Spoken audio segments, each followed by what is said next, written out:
Oh, sorry. Okay, so a few exciting dramas initially with teams and accounts, but we're all going ahead. Great. Okay, yeah. So let's get into it a little bit. Right. So very briefly, where I'm at now, I've just in the last couple of months, I've made a move from. I've done a lot of the work you'll be hearing about, and the ideas sort of came about through my PhD and some time afterwards at the Max Planck for Human Development in Berlin. I just recently moved down to Zurich. Still enjoying the view of the mountains and the like. So here's a shot of the city for you. And while in general, I've been doing a lot of work on dynamic systems and software development and the like. I'm now, the institute I'm moving to now is doing a lot of work with online learning and online assessment for school children. And basically there's a large scale piece of software that's used by many schools and districts, which basically generates pretty intensive longitudinal data across the course of many years.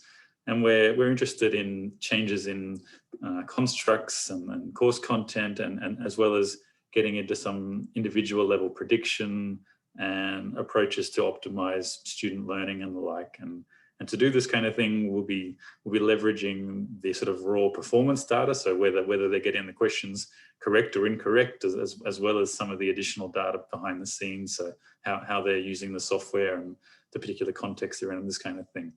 And basically, while this hasn't specifically been my content field, I've been working broadly in human development.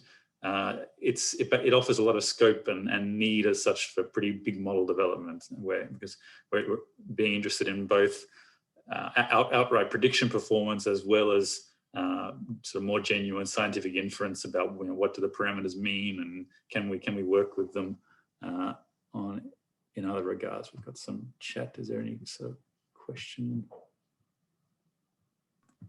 No, sorry. That's okay, Lorenzo posting background information about Darius. Great, Thanks. That's okay. Okay. No, but actually, I mean, in general, I'm really happy to be interrupted and get it a little bit interactive if anyone does want to jump in at some point. So just go for it if you feel the need, or if I'm unclear or you're very inspired by something, whatever you need. Okay, but as far as the content goes today, I'd say the guiding motivation for what I want to go through with you is really that I think it's not unreasonable to say that the world is a very complicated place, and the tools, the statistical tools that we have, although they look mathematically complex and they can be hard to wrap our heads around at times, there's still vast simplifications of what's actually going on out there in reality. And I really think that the models that we are using inevitably guide our thinking, even though we may not be particularly conscious of it. We get familiar with certain domains and certain approaches, and we stop thinking about what are the other aspects that can be involved in a question, because this is the way the software wants me to input the problem. And I really think that thinking harder about how some of the processes we're interested in actually behave can then help us to better interpret and critique whatever sort of model we end up using in the end. So even if you're someone that's just using cross-sectional data or running experiments in a cross-sectional context, I still think thinking through, taking the time to think through and perhaps use some of the simulation approaches to explore what it is we actually know about the processes and how we think they behave, before we actually then get into applying different sorts of models. I think this is quite valuable. My old boss, Ullman Lindenberger, has a pretty nice diagram representing some of the complexity that I guess most of us deal with. At the Max Planck for Human Development, there was a fairly strong focus these days on the neuroscientific side of things, where we have these different layers, which we can think of as, sometimes we get data at these different layers on the neural side of things, and we might have some very short-term data where we might have intensive longitudinal data perhaps over a day or a minute or whatever sort of timescale we're looking at. But then we can also think about it across in terms of many years or across a lifespan, where we have the same sorts of processes but how they look perhaps in youth versus in old age or the like. And then we can step up a level, and we have kind of the behavioral level where we can see the same kind of thing, and we have some kind of mapping from this behavioral level to down to this neural level. But it's often quite messy and can be hard to make sense of. We have, again, the short and long term side of things going on. And then we can take us even a further step up where we have this sort of broader cultural and physical environment. And we also have fluctuating, uncertain processes going on there. We have imperfect measurements and a range of different influences.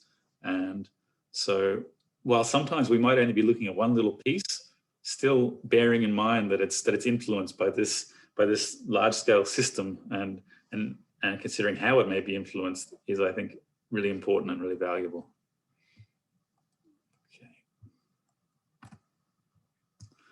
Okay, but to the actual content, I'm basically going to start by running through really what are dynamic systems. What do I mean when I say dynamic system? Why are they helpful? Then we're going to take a little bit of a look at just some very basic simulation approaches where we basically can sort of combine the basics of our imagination of how something might be and some of the knowledge we may have from the field. Run it through some loops and R code and the like, and then see what happens. And then we'll talk a bit about actually once we get to the point of having real data or even just wanting to test our estimation with simulated data, the ways we can actually fit models to data and take a look at that. Okay, so I would really say that most of the things scientists tend to be interested in are dynamic systems of some form or other. Generally, even if we're interested in sort of different, even if we think we're interested in differences across groups or the like, it's often really the question is kind of what would happen if I changed this, or if this thing were different in someone's life, and then this is really a question of how this underlying process might be changing, and then a dynamic systems model is then some formal representation of such a thing. So really, in this sense, we could even say that the simplest sort of model of change or dynamics could just be a t-test in some kind of experimental design, which is then some kind of representation of how we think people are likely to change under some kind of intervention condition. So we could ask the very simple, very silly question of does ice cream make people happy? We could take two groups. We have an experimental group, which we actually give a nice ice cream to, and a control group where we don't. And the experimental group gets the ice cream, and then at some point afterwards, we ask them about their happiness or their positive affect, however we want to frame it. We can then go and get some results that shows, yes, people seem to be happier after eating ice cream, and publish our nice results, and everyone get all excited about it. In the best case scenario, we have ice cream and one wondrous things going on everywhere, but maybe we should really stop and have a think about what are we actually asking, and what are we really learning? Maybe a little more nuanced than simply ice cream makes people happy. We can ask them when do they become happier, or when do they feel better in response to this? How long do they feel better? Even such things as what would happy really mean in this case? Is it are they assessing? Are they kind of judging our question and trying to respond in some kind of ice cream judgment frame? Are we genuinely tapping their notions of whatever happiness is? Does the effect change depending on context? So temperature, if it's -30 outside, it's probably less appealing, right? Flavor, amount, age, we could go on and on and on. So basically, once we start going on and on and on a little bit, we can actually really think about what do we really know about the phenomena in question at the moment, and what can we say about it? Which bits of some kind of dynamic system can we actually put on paper right now, and can we actually manage to at least somewhat specify? So it's essentially mapping this sort of initially fuzzy theory. We might say, I think ice cream makes people happy, but then as I start asking all these questions, we can actually translate that into some kind of parameterized system form as such, where we might say, okay, people often fluctuate around some kind of moderate level of positive affect. And then we think maybe at these intervention points I've marked here in the system, we think maybe there's going to be some kind of positive jump if we give them an ice cream, but then probably it does dissipate back down to some kind of baseline affect level that's typical for their day in not too short a time frame. So in this case, I've represented actually 2 ice cream doses as such, and we can also compare that to how we thought the system was behaving without any ice cream intervention. So just a silly little example, but a bit of a way to start thinking about really asking the questions about how the systems are behaving, and what do we really know about the systems that we're trying to understand. So basically, this kind of approach, it's very nice as a sort of theory exploration tool. So I've really had the experience quite a number of times when people come to me with theories that have been in the field for 30, 50 years or something, and then we actually sit down and we really try and map out what the theory means in terms of a formal dynamic system, and it becomes very clear very quickly that there's just these huge gaps in what we know. We don't know anything about, very often we don't know anything about the time scale the effects are happening on. People just talk in very, very general terms. We often know little about different interactions and the like, and it can be impressive the number of big holes as soon as you sit down and actually start trying to generate data from such a system. And so then, of course, once we've got our data or we've simulated our data, we can then use. We can either use the same model that we're simulating from, or we may want to use a simplified model for various forms of theory, quantification and testing, where we get into fitting the model to data. And I think we're often a fair way away from this in the social sciences at the moment, but some kind of long-term vision that I would really like to see. I really think that basically as we start building our systems about the different elements we're interested in, I think actually then we get into interacting systems where we can see that, you know, maybe someone has their nice model of response to ice cream, and someone else has their nice model of how people are responding to food in general, or to the temperature outside or the like. And actually then we can really start to build in links between the different models, and really build outwards somewhat. And this ends up basically a nicer way to incorporate knowledge together and to test various hypotheses and the like, where instead of just having somewhat vague language connecting things, we can actually specify the connection in a formal system form and check whether it's kind of working, or whether it makes sense, or whether there may be other things we need to explain what's going on.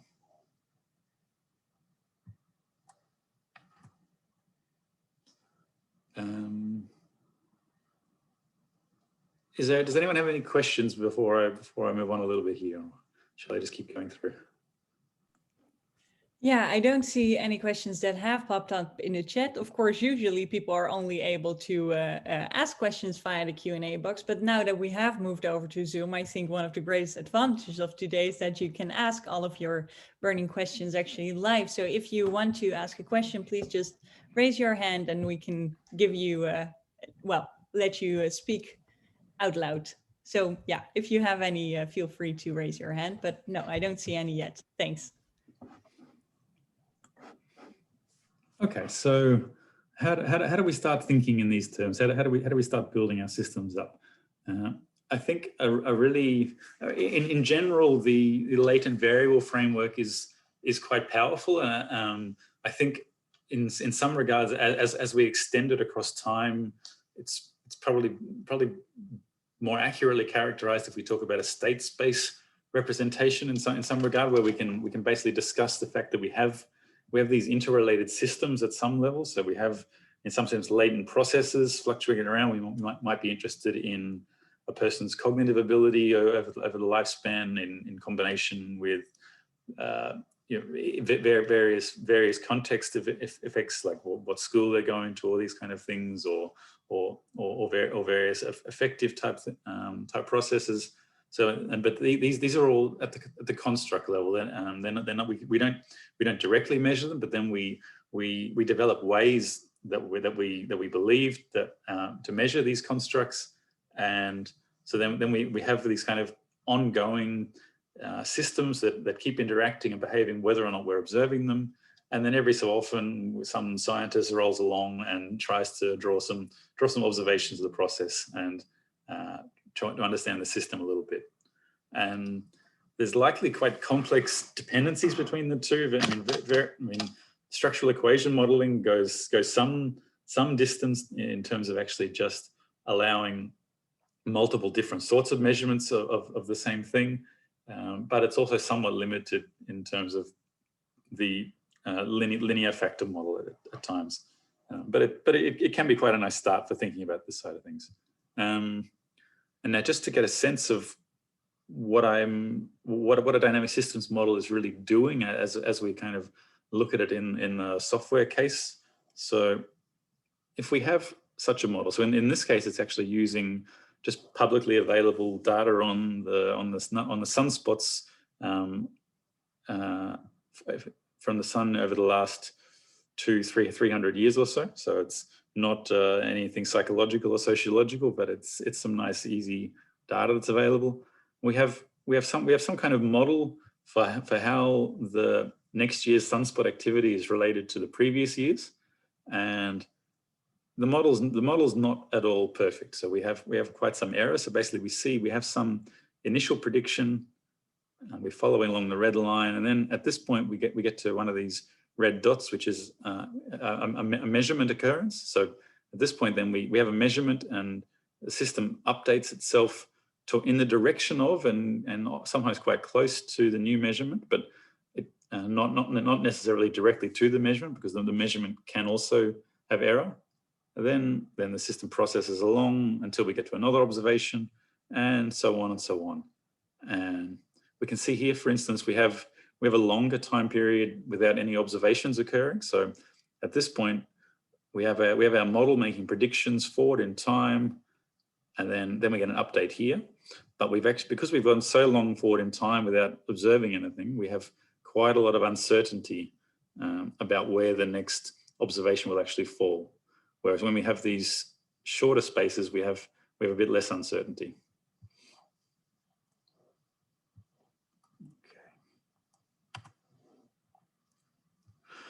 Okay, but why are we focusing on time specifically and dynamics? I mean, why should we really care about time? Isn't it just like any other variable? Couldn't we also ask about how it is over different levels of food consumption, or how loud the music is locally, or whatever? I mean, yeah, and in some sense, I think we could, but actually the nice thing about time is that it's kind of a proxy for all of the stuff in the universe that just tends to happen when we're not doing other things. So if we go back to the ice cream example, for instance, it's not the time itself is, of course, doing anything specific, but it's all of these other things. So you eat the ice cream, you start digesting, the chemicals are bouncing around a little bit differently inside you, your behavior changes slightly. Maybe then you get to the social level, and other people are responding a little bit differently to your slightly changed behavior, and then the universe keeps on trundling along, and so it's never going to be exactly the same. We've probably got some of this fancy butterfly effect type stuff. But actually, it's probably going to get back to somewhat the same level when we have such a minor change as something like eating an ice cream. But then the nice thing about a model for how something changes over time is that it's basically then a general model for how this process we're interested in tends to change when we're not doing anything to it in particular, which makes it, I think, probably the most interesting sort of model in this regard. But one can also argue differently and could set up a dynamic system over other factors, of course. So this kind of thinking approach has a pretty rich and nice history. There's been lots of applications in like weather and climate modeling. Finance is of course a big one. One of the early ones, which was quite famous, was using this kind of system in the lunar module. I actually recently, in the last year or two, my partner was doing some physics simulations for a bachelor's in physics, and she was looking at sort of non-linear laser dynamics, and it's impressive some of the crossover you get into in different areas, where some of the maths looks quite similar while the actual phenomena that we're interested in look extremely different.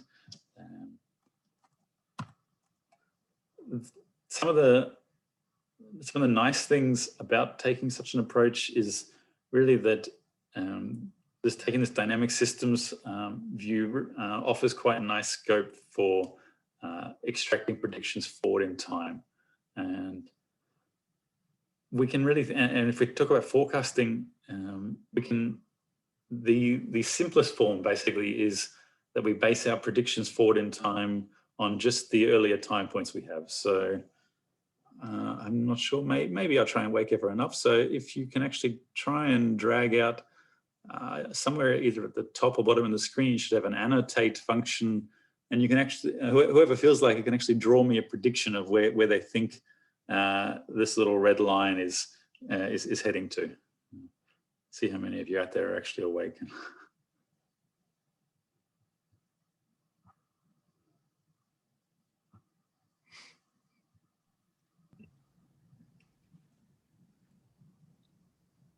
I think yeah, go ahead, Bing. Yeah, because I'm looking at the line. I think it's a linear growth, so I guess it will continue to grow, increase. Sure. I think.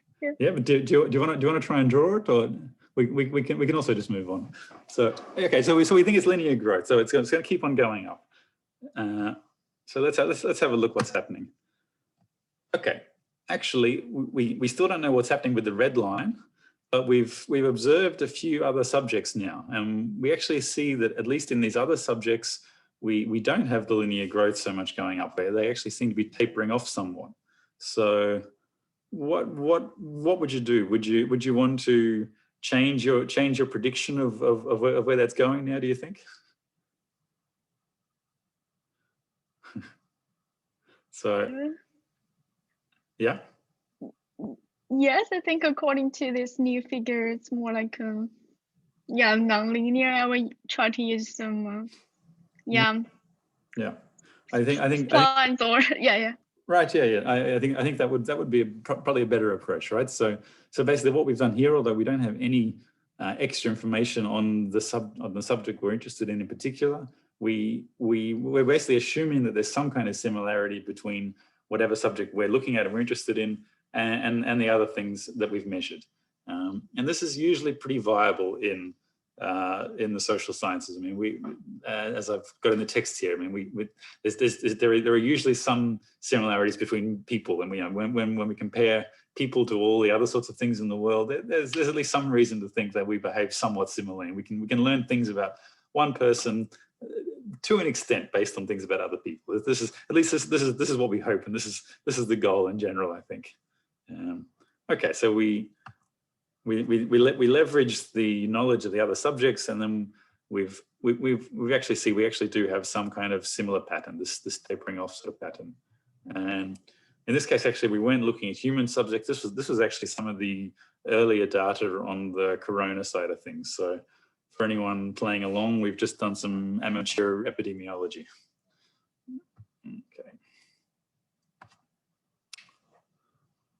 Okay, so, and we talked about the forecasting side of things, and that's one aspect that's quite nice. But actually, forecasting, I mean, it's very important and it can be very sophisticated. But the simple thing about forecasting is you actually don't have to care too much about whether the model parameters really mean anything. You just want to extract good predictions from it. But often at least in what I assume is our field, or the field that most of us are interested in, I think, where we can be interested in prediction and forecasting, but we're also interested in really getting an understanding, extracting some meaning from the models and the parameters that we're using. And in that case, then the model structure is also really crucial for what we want to learn and do. So if we look at an example here, I have basically an example of some kind of message or mail passing system. So if we think basically person A gets mail on day one, then on the next day, well, then they send the mail, and the next day it gets to B2, who then sends mail on to C3. Sorry, person C on day 3, and this is working fine. So then we have a clear representation. A knows what A knew the day before. B knows what A knew the day before, and C only knows what A learns on day 1 after a 2-day spacing. And in this case, we have an accurate representation. We could use this to make perfect predictions, and we can also use it to intervene on the system. So we know if we cut this link between A and B, then actually we know that the message is not going to get from A to C. But actually, if we change our schedule of observation, if we start looking at it on a 2-day interval instead of a 1-day interval, we actually end up with a slightly more confusing picture. So if we go from day 1 to day 3, then we actually see that the message is, in some sense, we know that A had the message. So then we think that C and B also have the message.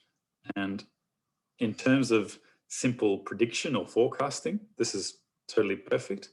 But in terms of actually understanding the system, we've actually got it pretty wrong here, because we think that actually B is not necessary for the message to get to C. But actually, we know from the true model that B is necessary for the message to get to C. So if we cut out this link, then C wouldn't be getting the message anymore.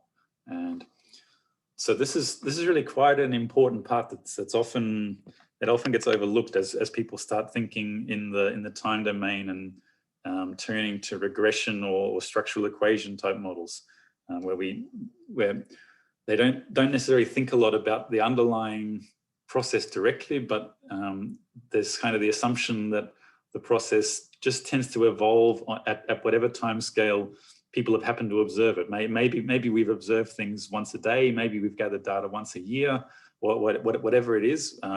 We tend to draw just one link to the next, and there's often the inference that this link is somehow representing something causal, and it may well be, but there's a bit more of a tricky story behind it. One needs to think a bit more carefully about it before getting to such a conclusion.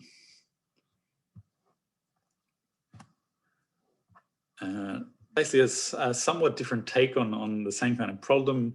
If we look at a structural equation model diagram here, we basically have some kind of process representation. So we have the stress process measured at some different times by a stress measurement.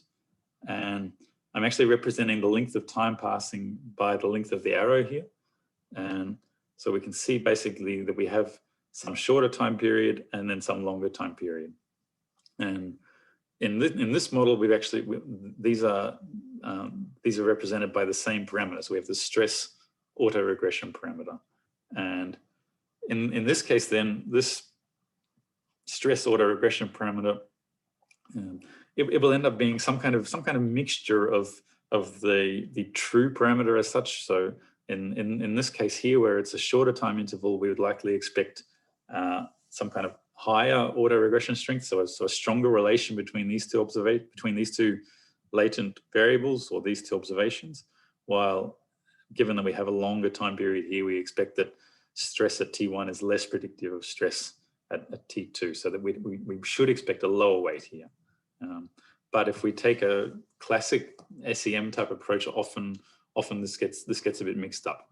So really, what we actually kind of want to do, or very often what we want to do, I think certainly not all, but I think a majority of processes that we'd be interested in, one would think of as continuously existing and continually interacting and happening behind the scenes, whether or not we are measuring them or not. So in that case, we'd actually really like to think of how does stress at this point, how does it change just from one instant to the next? So we could actually theoretically then draw hundreds or thousands of latent variables along this line here, which might help us get to a more realistic representation, basically. But rather than torturing SEM approaches by drawing hundreds or millions of latent variables in between everything, we can use a bit of maths and a bit different approaches borrowed from the physical sciences, where basically we can actually head into the realm of differential equations instead of regression. And it gets a little bit mathy for a page or two here, but I'm going to try and talk people through it. I don't know how comfortable everyone is, so I'm really happy to take questions, or if it's too much, just also zone out for 2 minutes, and then we'll be back to more intuitive territory. But essentially, the point is that instead of specifying these temporal regressions directly, as we're doing in SEM, so here we have we're basically specifying some regression of stress T2 on stress T1. We can instead specify and estimate some kind of underlying continuous time or differential equation system. So this is not saying how the process jumps from one point to another. This is really saying how the process is changing at the given moment. So if we think about a very classic discrete time type of system, where we say that x at time point u depends in some way on the process at the earlier time point, which is given by the a parameter, then perhaps plus some intercept and some kind of random noise.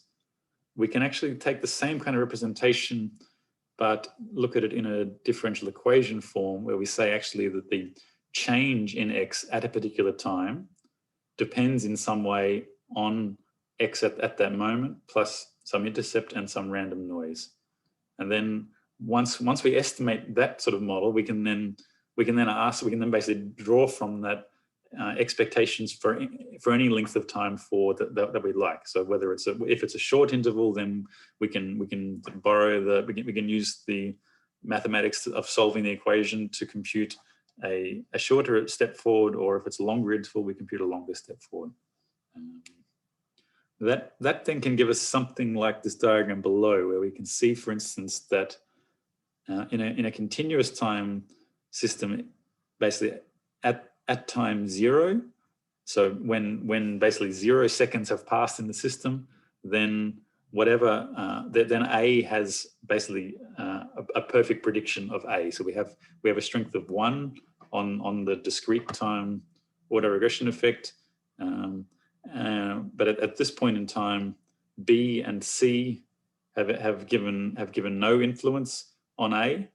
But actually, and here we're talking about a system. We're not talking about the male passing system. We're talking about some system where C and B are influencing A. So, and then as we start stepping forward in time, we see that B starts exerting some kind of influence, and then the further and further we get out, this then tends to fade out again. So we don't progress forward in these single steps. So if we had a discrete time representation, we'd actually see instead we'd go from suddenly 0 to suddenly 1 here. We'd have nothing in the middle, and that can work totally fine for some context. But when as I said, when we're really trying to represent an underlying system, it can be at least important and helpful to try and think about it in this continuous time or differential equation style representation. Can I ask a question on this particular graph? Yeah. Would that also mean, so if I understand correctly, the black line is sort of the x on itself. Mm-hmm. So at time 0, it predicts 100%, and that slowly decreases. Would it also mean that the if you add up the sort of between 0 and 1 coefficient for all of the 3 lines, that they together can never exceed 1 because they can never sort of become more influential, or well, is that okay? So in typical systems that people are interested in, this is probably the case. But actually, this is not at all. This is also not necessary. I mean, we can also think of systems that are maybe somewhat explosive in some regards. So we might think that you know, if someone's level of wealth at age 20 actually, you know, it might at age 40 it might be some kind of multiple of this, where we have some kind of explosive system. And the like. So there's no inherent requirement, but this is what we would typically see with this sort of with the simpler kind of first order systems, and I think it would generally make sense, but not necessarily. So. Yeah, thanks. Perfect. Yeah. Anybody else want to jump in or ask something, or no? Okay.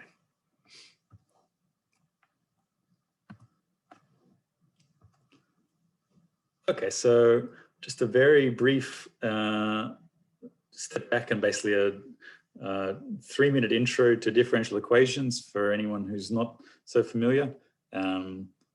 Basically, a differential equation is some kind of it's a representation of a model of change, and we can represent it in 2 different ways. Often it can be represented as change in y over change in t. In this case, I'm using a very simple form where I just say the slope is given by b, or it can also be simplified somewhat to this dot over the top of y here, which is also change in y over change in t. And in order to solve the equation, basically we just need some kind of starting point, and then, which in this case is 1, and then we can take steps through time according to the slope, so we can compute the slope at any point.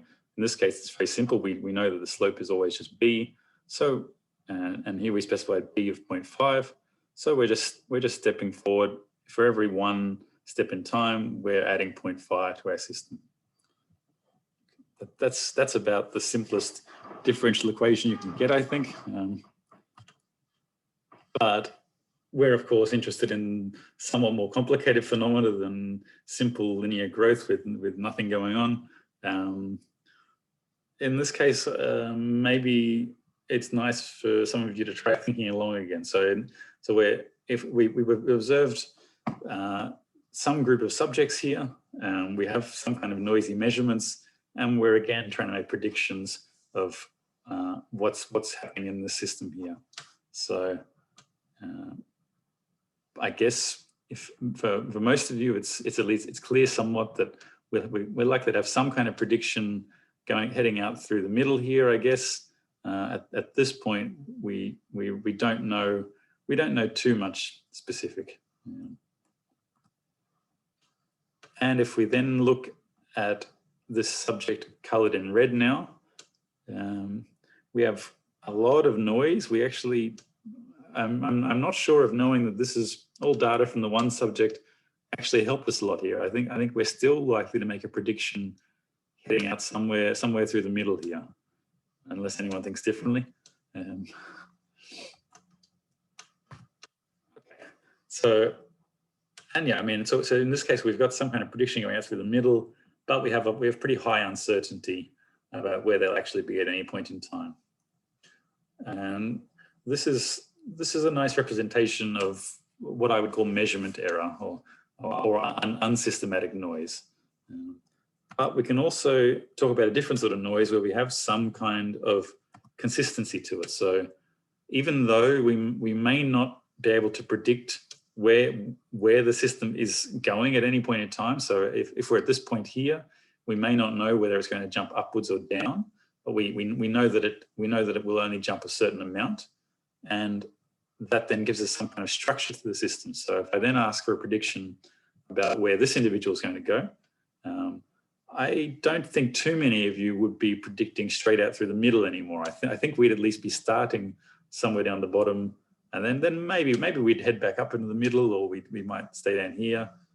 What would happen? Okay, so this is actually what happened for this subject. So starting down here would obviously be a good bet. And then, yeah, we head up somewhere into the regular range. They're still kind of low. Okay, so that then basically we have these different sorts of noise. So basically, sometimes although we couldn't make any prediction of the noise as such, it's still important. It's still a relevant change in the system that we need to be aware of. So it's something important. So someone improved in their cognitive performance, or they became happier or more depressed or something. And this is a genuine change. This is not just an artifact of the way we're measuring it or something. And we can talk about this as process or system noise. And basically then what really happens here, when we have limited knowledge of the system we're interested in, we might actually see that there's actually lots and lots of system noise. There's lots of things going on that we can't directly predict. But then as we build more and more sophisticated models and we have a better understanding of what's going on, we actually should be able to reduce the system noise somewhat. We can put more into the deterministic side of things, so more into the direct prediction, where we might say, okay, we actually know some more things about the person at this point in time, so we actually can predict that they're going to go down here. And that we can reduce that source of noise. But I think for the kind of things that we'll be interested in, there's always going to be some kind of system noise there that needs to be accounted for and can really help. Okay, and so in this case, the differential equation looks a little bit more confusing. There's more going on, and we actually see that there isn't any single representation of the system, but actually we end up with the same for the same differential equation system, we can end up with many paths through time. So we have the same starting point and the exact same system, but the system noise ends up feeding into the process. So at this point, this yellow line dropped at this point, and then it tends to stay dropped for quite some time through. Not going to go through all of that math necessarily, unless anyone really wants me to. But basically, the point here is really that actually, as soon as we get even into a slightly more complicated looking system, I mean, this is still fairly simple. We still have some kind of basic growth trajectory and some kind of uncertainty, but actually the solution to the differential equation starts looking pretty ugly, right? But the nice thing is we actually don't need to worry too much about the solution. We need this solution in the background of whatever software or whatever approach we're using, but actually we can still understand the system just by looking at the much simpler form of the actual equation itself. So we can take our system at this point, we can ask what's likely to happen. So we know that we're at a value of, what are we at, around 3.5 here. So we can take our A value and we can compute the slope at this point in time, and then we also know we can have some estimate as to how much randomness there is in the system, and so we can compute an expected slope and then some expected amount of uncertainty around some small step forward in time. And so that's that. And I mean, and that can be a nice exercise for anyone trying to get to grips with it. Basically, you can take a system, you can do the same thing by hand. You can just draw out a few time steps and dots on paper or something, and do a very rudimentary and intuitive form of differential equation solving. It can be a nice start to get into grips with it. Okay. All right. So as far as simulation goes, why do we want to simulate things? So I really think we want to test our ideas. We want to maybe try out new models and different combinations that we're interested in. We want to see how the models behave, and we might also be interested in testing out our model fitting procedures or any sort of derived statistics or the like we're interested in. And I think really some of the most important aspects can actually just be thinking about and understanding how the data may come about and how the processes we're interested in may be interacting in the background. And do we need any particularly fancy software or anything for this? I I think at some point it can be useful, but actually really just diving into some the basic R code can be a really powerful way to get involved in this. And let's just take a really quick look at a little bit of R code here. It's a little bit boring to step through R code with people, so I'm just going to do a very quick job. Basically here I'm specifying some kind of initial intercept. I'm specifying some kind of slope. I'm initializing my Y object, which will contain my data points. And then I have just a simple loop across all of the sequence of times that I've generated here. And again, here I just have a linear growth model. So I'm saying that my Y at every one of these points is some function of the initial intercept and the slope multiplied by however much time has passed. So this is, again, this is probably one of the simplest simulations one can come up with. But then this sort of provides a building block for, and one can look at this and think, okay, this really doesn't capture the complexity that I think might be in my system. So what bits and pieces do I need to add into there to start getting something that looks more like what I really expect to happen? We might want to add in some measurement noise. So we add some measurement noise on top, and then at least now we've got a little bit of wiggle around it. It's pretty boring. It's probably not what we think is happening.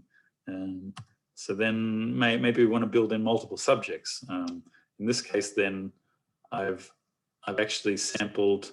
I've used the random Gaussian function to sample 10 different slopes for 10 different individuals, and I then include this outer loop on the subject. So I'm creating basically 10 different simulations for my 10 different subjects, and then I can jump into something like ggplot and get some nice plots out, and maybe that starts to look more like the system I think I'm interested in.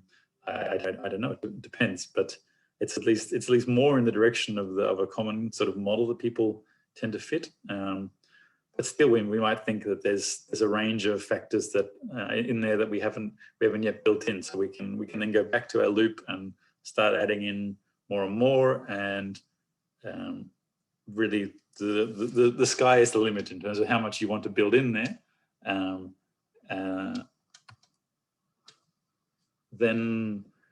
Then really the question comes down to, do we want to simulate directly from the model that we're actually trying to fit? I think this is sometimes something of a mistake people get into. I think people get very fixated on the model fitting procedure, and they then often tend to think that the model that they want to fit is actually kind of the true model that really generated this data, and that's really never going to be the case, unfortunately. Though the world is much harsher than that.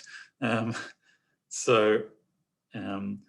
now simulating from whatever model we want to use to fit the data can be a really good way to test whether that model is actually working in some kind of general statistical sense.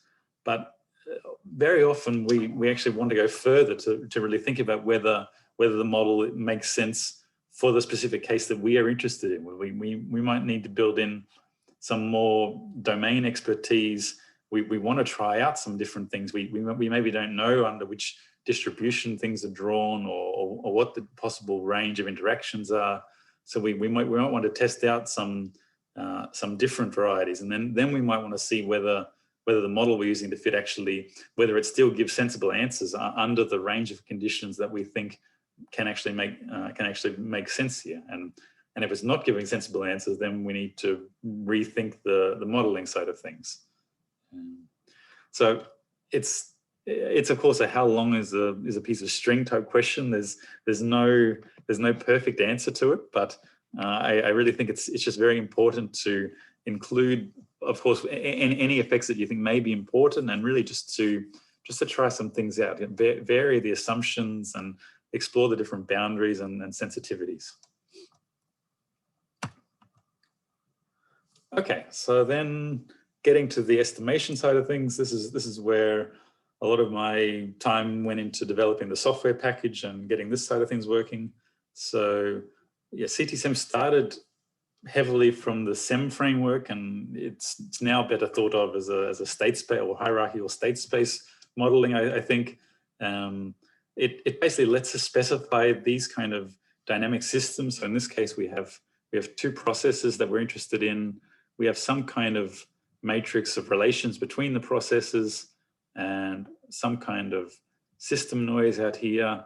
And then we also have some kind of model for how the latent processes map onto the different observations that we're making.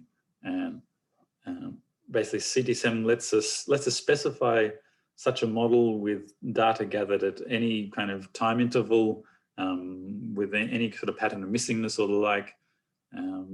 And while this kind of model on its own is in some sense common and typical to lots of sciences, one of the important things in our sort of field is usually that we have these multiple subjects, and we know that people tend to differ in some way, and so we want to accommodate these kind of changes and differences. So then basically we can actually do inference over differences in these model parameters. So we know that, so these parameters that we're interested in, they may actually differ as a function of some covariate that we want to include in the model, or maybe they change as one of the system processes goes higher. So maybe it gets harder to measure the system at higher values or at lower values. We can dream of all sorts of possibilities there. And so with ctsem, I've really tried to allow this kind of flexibility that one can actually, if you think it's plausible, it's likely you can build it into the model. But with this flexibility, it also raises lots of questions as to what exactly should the specification be. And this is then where we need to get back into the simulation and the careful thought and the checking side of things to really develop the model side of things. That was in case I was running short. That was in case I had a lot of spare time, which I don't think I do. So if anyone wants to ask about mediation or Bayesian approaches or anything, feel free. But I'm not going to talk about that now. Let's move on to the summary. Okay. All right. So yes, the world is a very complex place. Our models are vast simplifications. Can we just ignore the complexity and hope it goes away? I will argue no, but people will still try. I strongly encourage you not to fall into the trap of thinking that reality matches the model, but instead really think of the model as a means to examine and to try and to usefully simplify certain aspects of reality. But to do this successfully, it can be fraught with difficulty and danger, and can take some care. Simulation is really a powerful way to explore some of these ideas and to really think about which of the pieces we understand and which we don't, which maybe we need to gather more information on. And then, of course, model fitting is important too, but the conclusions regarding the meaning of the parameters, we really need to keep in mind what the model specification allows us to infer. So I mean, we can think back to the mailing example, for instance, where it's very easy, and it's a very common thing that people would think that this is some kind of causal representation, but we really need to think about the underlying process and connect it with how we're representing it. And I think I just said that, so I skipped that point. Okay, you can find a few random blog posts on similar topics and some more examples on at this link here. And otherwise, I'd say thanks and good luck with any of these attempts you make. And yeah, if you try out things in this direction, feel free to get in touch and see how it's going. Thanks. Thank you. That was a brilliant talk and a brilliant overview about all of the things you sort of need to think about when you're, well, making a research question, basically. And I think you're absolutely right. I think I always had a general feel for that your model is a simplification of the real world, but only when I really started trying simulating data, I encountered how much of a simplification that data that, well, the model that you're using actually is. Because the simulated data, according to the model, turned out quite differently from the data that I had, on which I was trying to apply the model. So yeah, I think having that in the back of your mind is absolutely very important. And I, of course, also hope that people are, with this talk, encouraged to start using ctsem and sort of see the difference with more traditional discrete time structural equation modeling. But I see indeed that we're slightly past 4, and that is, of course, also because we started slightly late due to the inconvenience with MS Teams. So I want to thank you a lot for having us move over to Zoom and accommodating that immediately. And of course, all of our attendees also for moving over with us. But with that, I think we can, if there are, I don't see any questions popping up in the chat, but of course, if you have any, feel free to contact any of us and we'll make sure that they get where they are needed. But with that, I think we can close today's session. So thanks again, everyone. And I hope to see all of you during any of our upcoming seminars. Cheers.